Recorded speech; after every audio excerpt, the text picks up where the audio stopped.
अस्सलाम वालेकुम students, welcome back to my YouTube channel अलकदस। हम लोग पढ़ रहे थे ऑर्गेनिक केमिस्ट्री और लास्ट टाइम हमने पढ़ा था sp2 हाइब्रिडाइजेशन और उसकी टाइप्स का एक छोटा सा इंट्रो। तो आज हम लोग पढ़ेंगे sp2 हाइब्रिडाइजेशन। sp2 हाइब्रिडाइजेशन की सबसे पहले हम लोग डेफिनेशन देखते हैं कि sp2 हाइब्रिडाइजेशन होती क्या है। हमने पढ़ा था हाइब्रिडाइजेशन जो है वो इंटरमिक्सिंग ऑफ एटॉमिक ऑर्बिटल्स है, यानी एटॉमिक ऑर्बिटल्स किसी भी दूसरे एटम के साथ बॉन्डिंग करने से पहले इंटरमिक्सिंग करते हैं, अपने एटॉमिक ऑर्बिटल्स को इंटरमिक्स करते हैं, जिसे हम हाइब्रिडाइजेशन कहते हैं। और हाइब्रिडाइजेशन के रिजल्ट में कुछ एटॉमिक ऑर्बिटल्स बनते हैं जिन्हें हम हाइब्रिड ऑर्बिटल्स कहते हैं। वो हाइब्रिड ऑर्बिटल उसके बाद जो है वो बॉन्डिंग करते हैं। तो अभी हम देखेंगे sp2 हाइब्रिडाइजेशन होती है। sp2 हाइब्रिडाइजेशन ऐसी हाइब्रिडाइजेशन जिसमें एक s और 2p ऑर्बिटल्स इंटरमिक्स होते हैं और रिजल्ट में हमारे पास जो एटॉमिक ऑर्बिटल्स बनते हैं, 3 एटॉमिक ऑर्बिटल्स बनते हैं, 1s and 2p orbitals. 3 atomic orbitals result में बनेंगे जो कि होंगे sp2 hybrid orbitals.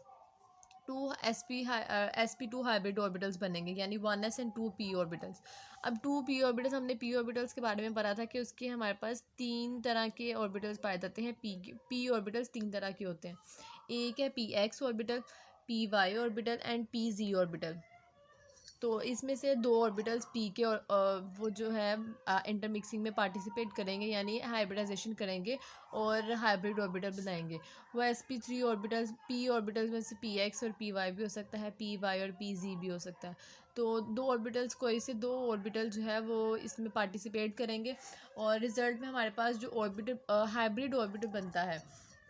Hybrid orbital के बारे में हमने देखा था कि जो हाइब्रिड ऑर्बिटल है वो उसकी कुछ शेप इस तरह की होती है कि उसकी एक लार्जर लोब होती है और एक स्मॉलर लोब होती है। सबसे पहले हम लोग अनहाइब्रिडाइज्ड ऑर्बिटल्स को देख लेते हैं।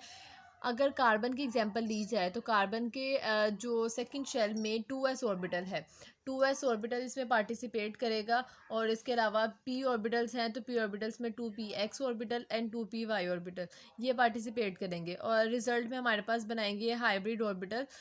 3 हाइब्रिड ऑर्बिटल्स बनेंगे। इसके अलावा हाइब्रिडाइजेशन में एक चीज़ कॉमन इसमें एक चीज़ ये भी है इंपॉर्टेंट पॉइंट कि इसमें एंगल जो है, 3 हाइब्रिड ऑर्बिटल्स बन रहे हैं तो तीनों हाइब्रिड ऑर्बिटल्स में एंगल जो है वो 120 डिग्री होगा। जैसा कि हम लोग अगर ट्रायंगल्स की टाइप्स पढ़ते हैं, equilateral, right angle triangle, isolateral triangle, तो उसमें जो इक्विलेटरल ट्रायंगल ऐसा ट्रायंगल होता है जिसमें सारे एंगल्स होते हैं वो 120 डिग्री के इक्वल होते हैं। तो sp3 हाइब्रिडाइजेशन, sp2 हाइब्रिडाइजेशन जब हम पढ़ते हैं तो इसमें जो 3 हाइब्रिड ऑर्बिटल्स बनते हैं sp2, तो वो तीनों के दरमियान जो एंगल होगा वो 120 डिग्री होगा। इसके अलावा अगर हम लोग किसी ट्रायंगल की शेप को ही देखें तो वो ट्रायंगल 3 कॉर्नर्स पे उसके 3 वर्टिसेस होते हैं। और अगर sp2 को देखा जाए तो सेंट्रल एटम होगा, अगर इसको कार्बन को लें तो इसके 3 कॉर्नर्स होंगे, तीनों तरफ sp3 ऑर्बिटल्स होंगे, इसलिए इसको ट्राइगोनल प्लेनर कहते हैं, यानी इसके 3 कॉर्नर्स होते हैं। तो इसकी शेप के बारे में हमने पढ़ा। अब हम लोग देखेंगे इसका हाइब्रिडाइज्ड ऑर्बिटल। हाइब्रिडाइज्ड ऑर्बिटल में हम लोग देखते हैं कि ये इसका एक तरफ स्मॉलर लोब होता है और दूसरी तरफ होता है लार्जर लोब। अब अगर हम लोग इसके कंपाउंड की बात करें तो इसके जो मतलब कि जो ओवरलैपिंग हो गई है, तो सेंट्रल एटम यहाँ पे प्रेजेंट होगा और इसके अराउंड ये इसका लार्जर लोब है और ये इसका स्मॉलर लोब। इसी तरह ये इसका सेकंड लार्जर लोब और ये स्मॉलर लोब, और ये थर्ड लार्जर और ये स्मॉलर लोब।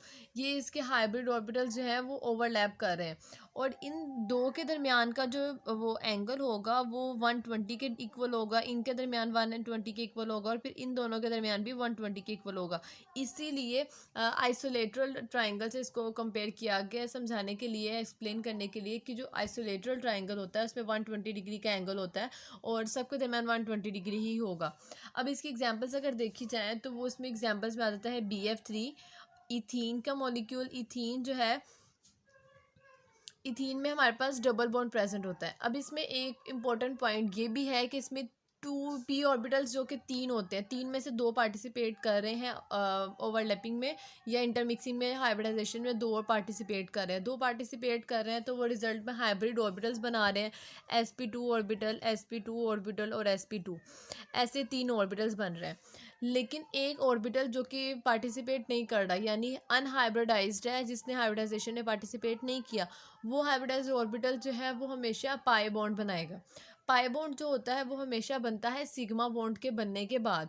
सिग्मा बॉन्ड जो है वो हमेशा फर्स्ट बॉन्ड होता है जो किसी भी एटम के दरमियान बनता है।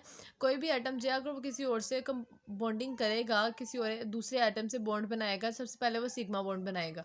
और अगर उसने सेकंड बॉन्ड बनाना है तो हाइब्रिडाइजेशन के ज़रिए वो अपने हाइब्रिड ऑर्बिटल्स को यूज़ करेगा और उसके बाद जो है वो अपने बॉन्डिंग करता है। हाइब्रिड ऑर्बिटल्स जो है वो हमेशा सिग्मा बॉन्ड बनाते हैं। अब हम लोग इथीन में अगर एग्जांपल को देखें तो इससे हमें पता चलेगा कि जो हाइब्रिड ऑर्बिटल्स जो हैं वो तो सिग्मा बॉन्ड बना रहे हैं, सिग्मा फ्रेमवर्क होता है। और जो हमारे पास अनहाइब्रिडाइज्ड पी ऑर्बिटल प्रेजेंट होगा वो पाई बॉन्ड बनाएगा। और sp2 के रिजल्ट में जो कंपाउंड्स बनते हैं वो कार्बन सेंट्रल एटम जो भी होगा वो डबल बॉन्ड बनाएगा। और अगर हम लोग इथीन में जैसे हम लोग एग्जांपल देख रहे हैं तो इथीन में यहाँ पे डबल बॉन्ड है, ये डबल बॉन्ड शो कर रहा है कि कार्बन ने sp2 हाइब्रिडाइजेशन की है। sp2 हाइब्रिडाइजेशन जब भी होगी तो उसमें वो सेंट्रल एटम जो है वो डबल बॉन्ड मोस्टली बनाता है। और अगर इथीन की एग्जांपल लिया, अगर हम लोग देखें कार्बोनाइल ग्रुप, कार्बोनाइल ग्रुप क्या होता है, कार्बन का डबल बॉन्ड होता है ऑक्सीजन के साथ और दोनों तरफ सिंगल बॉन्ड होता है। और इस तरह से अगर हम लोग अगर इसको देखा जाए तो इसमें हम लोग अगर देखते हैं तो ये जो डबल बॉन्ड है ये हमें बता रहा है कि कार्बन ने जो है वो sp2 हाइब्रिडाइजेशन किया है। sp2 हाइब्रिडाइजेशन किया तो इसके पास 3 ऑर्बिटल्स होने चाहिए sp2 के इसके पास 3 ऑर्बिटल्स ही होंगे। वो इस तरह कि जो ये सिंगल बॉन्ड है, एक sp2 ऑर्बिटल ये हो जाएगा और दूसरा sp2 एक ये होगा और इन दोनों में से एक sp2 होगा और एक जो होगा वो अनहाइब्रिडाइज्ड ऑर्बिटल होगा। ये था हम लोगों ने एग्जांपल देखी है कार्बोनाइल ग्रुप की। अब हम लोग देखते हैं बोरोन को। बोरोन के जो वैलेंस शेल है यानी इसका जो आउटर मोस्ट शेल है उसमें होते हैं 5 इलेक्ट्रॉन। सबसे पहले उसके फर्स्ट शेल में 2 इलेक्ट्रॉन हो गए, उसके सेकंड शेल में 2 इलेक्ट्रॉन, 2 एस ऑर्बिटल भी होगा और पी ऑर्बिटल भी होगा। जैसे कि हमें पता है कि पी ऑर्बिटल जो है इलेक्ट्रॉन्स पेयर की फॉर्म में एग्जिस्ट करते हैं। तो पी ऑर्बिटल जो है वो पी ऑर्बिटल्स तीन है तो सब ऑर्बिटल्स होते हैं। तो उसके अंदर हमारे पास 2 इलेक्ट्रॉन्स होने चाहिए। अब यहाँ पे 2s ऑर्बिटल है, इलेक्ट्रॉन्स जो होते हैं वो इसको ज़्यादा प्रेफर करते हैं कि वो ऑपोजिट स्पिन की बजाय किसी सेम ऑर्बिटल में एक ही जैसे स्पिन के साथ मूव करें। तो यहाँ पे जो 2s ऑर्बिटल है इसके पास 2 इलेक्ट्रॉन है, यहाँ से एक इलेक्ट्रॉन यहाँ पे आएगा p ऑर्बिटल्स के पास। अब यहाँ पे जो हमारे पास 3 ऑर्बिटल्स हैं इनकी इंटरमिक्सिंग हो गई और यहाँ पे जो हमारे पास रिजल्टिंग बन रहे हैं वो 3 sp2 बन रहे हैं, 3 sp2 ऑर्बिटल्स बन रहे हैं। सेकेंड एग्जांपल है हमारे पास इथीन की। इथीन में हमने देखा है कि ये अल्कीन की क्लास से बिलोंग करता है और इसके आउटर मोस्ट शेल में, कार्बन के आउटर मोस्ट शेल में 4 इलेक्ट्रॉन है और इथीन जो है ये डबल बॉन्ड बनाता है, जैसा कि हमें ये शो हो रहा है कि ये डबल बॉन्ड बना रहा है। अगर कार्बन की ग्राउंड स्टेट देखी जाए तो कार्बन की वैलेंस शेल में 4 इलेक्ट्रॉन है, वैलेंस शेल यानी आउटर मोस्ट शेल। तो फर्स्ट शेल की इसकी इलेक्ट्रॉनिक कॉन्फ़िगरेशन देखी जाए तो फर्स्ट शेल में 2 इलेक्ट्रॉन्स प्रेजेंट है। सेकंड शेल जो है, सेकंड शेल में हमारे पास आ जाता है s ऑर्बिटल और p ऑर्बिटल्स। तो s ऑर्बिटल में भी 2 इलेक्ट्रॉन प्रेजेंट है और p ऑर्बिटल में से x और y के पास एक एक इलेक्ट्रॉन है जबकि z के पास इलेक्ट्रॉन नहीं है। तो इनमें से s का एक इलेक्ट्रॉन जो है वो p z के पास मूव कर जाएगा और इनके दरमियान हाइब्रिडाइजेशन हो रही है। अब हाइब्रिडाइजेशन हो रही है 2s 2px एंड 2py के दरमियान।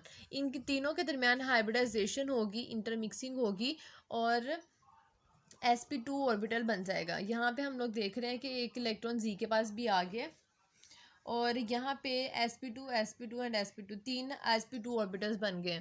अब इसकी एक्साइटेड स्टेट और हाइब्रिडाइज्ड स्टेट हमें देखिए, अगर हम इसकी एग्जांपल देखें, 3 sp2 ऑर्बिटल्स हैं, ये हमारे पास है सेंट्रल एटम और ये है इसका सेंट्रल एटम। अब इसके पास प्रेजेंट है 3 हाइब्रिड ऑर्बिटल्स और एक unhybridised orbital. This is the hybrid orbital, ये भी हाइब्रिड और ये भी हाइब्रिड है। sp2 जो है ये हाइब्रिड ऑर्बिटल्स को शो कर रहा है। ये 3 हाइब्रिड ऑर्बिटल्स हैं और sp2 हाइब्रिडाइजेशन हमें एक चीज़ और क्लैरिफाई करेगी कि जो हाइब्रिड ऑर्बिटल्स जो इंटरमिक्सिंग के बाद बनते हैं वो सिग्मा बॉन्ड ही बनाते हैं, वो ऑलवेज सिग्मा बॉन्ड बनाएंगे। और यहाँ पे अगर सेकंड वाला मॉलिक्यूल देखा जाए, कार्बन का कंपाउंड देखा जाए तो यहाँ पे भी इसके 3 sp2 ऑर्बिटल्स हैं। अब sp2 ऑर्बिटल्स जो हैं, इस sp2 ऑर्बिटल ने हाइड्रोजन के साथ ओवरलैपिंग कर ली है और इसके साथ बन रहा है सिग्मा बॉन्ड। और यहाँ पे भी हमने देखा था कि s और p के दरमियान जो ओवरलैपिंग होती है वो हमेशा सिग्मा बॉन्ड बनाती है। अब हाइड्रोजन जो है उसके पास पास एक इलेक्ट्रॉन है, उसके पास सिर्फ और सिर्फ एस ऑर्बिटल होगा। और इसी तरह दूसरी तरफ देखा जाए तो यहाँ पे भी हमारे पास सिग्मा बॉन्ड ही बन रहा है। जो सेंट्रल पे हमारे पास दो sp2 हाइब्रिड ऑर्बिटल्स अब एक दूसरे को फेस कर रहे हैं, वो भी हमारे पास सिग्मा बॉन्ड ही बनाएंगे। सिग्मा बॉन्ड बन रहा है। अब इसके बाद जो सिग्मा बॉन्ड बनने के बाद जो उसका अनहाइब्रिडाइज्ड ऑर्बिटल होगा, ये सेंट्रल वाला, ये है अनहाइब्रिडाइज्ड ऑर्बिटल जिसने हाइब्रिडाइजेशन में पार्टिसिपेट ही नहीं किया। अब जिसने पार्टिसिपेट नहीं किया वो अनहाइब्रिडाइज्ड ऑर्बिटल पाई बॉन्ड बनाएगा। अब डबल बॉन्ड के बारे में जब हम लोग देखते हैं, डबल बॉन्ड को देखा जाए तो उसमें एक बॉन्ड हमेशा फर्स्ट वाला बॉन्ड सिग्मा बॉन्ड होगा और सेकंड वाला बॉन्ड जो होगा वो हमेशा पाई बॉन्ड होगा। और अगर ट्रिपल बॉन्ड को देखा जाए तो ट्रिपल बॉन्ड में भी फर्स्ट बॉन्ड हमेशा सिग्मा बॉन्ड होगा, उसके अलावा जो बाकी दो बॉन्ड्स होंगे वो होंगे पाई बॉन्ड। अब यहाँ पे जो हमारे पास अनहाइब्रिडाइज्ड ऑर्बिटल था, ये अनहाइब्रिडाइज्ड ऑर्बिटल है, इसने दूसरे अनहाइब्रिडाइज्ड ऑर्बिटल के साथ ओवरलैपिंग कर ली, तो ये हमारे पास हो रही है पैरेलल ओवरलैपिंग। तो पैरेलल ओवरलैपिंग के रिजल्ट में हमारे पास हमेशा बनता है पाई बॉन्ड। इनकी ओवरलैपिंग होगी और रिजल्ट में हमारे पास कुछ इस तरह से कंपाउंड बनता है, इथीन का मॉलिक्यूल कुछ इस तरह का उसका स्ट्रक्चर होगा। ये होगा पाई बॉन्ड, ये होगा सिग्मा बॉन्ड, ये सिग्मा बॉन्ड बनाएगा और ये पाई बॉन्ड बन गया। तो इसकी वजह से इसको हम लोग शो करते हैं डबल बॉन्ड, ये हमारे पास डबल बॉन्ड बन गया है। और ये sp2 ऑर्बिटल से इन्होंने हाइड्रोजन के साथ बॉन्ड बनाया, तो ये सिग्मा बॉन्ड है, ये भी सिग्मा बॉन्ड है, यहाँ पे ये भी सिग्मा बॉन्ड होगा और ये भी सिग्मा। sp3 और 2 ऑर्बिटल्स 3 थे, 3 सिग्मा बॉन्ड बने और जो अनहाइब्रिडाइज्ड ऑर्बिटल था उसने पाई बॉन्ड बनाया। ये था हमारा आज का टॉपिक जिसमें हम लोगों ने sp2 हाइब्रिडाइजेशन को डिटेल में स्टडी किया, उसकी एग्जांपल्स की डिटेल देखी, उसकी शेप के बारे में स्टडी किया और सिग्मा और पाई बॉन्ड की फॉर्मेशन देखी। ये था हमारा आज का topic. So thank you so much. अल्लाह हाफिज़। जिन्होंने हमारे चैनल को सब्सक्राइब नहीं किया वो काइंडली सब्सक्राइब कर ले। Thank you so much. अल्लाह हाफिज़।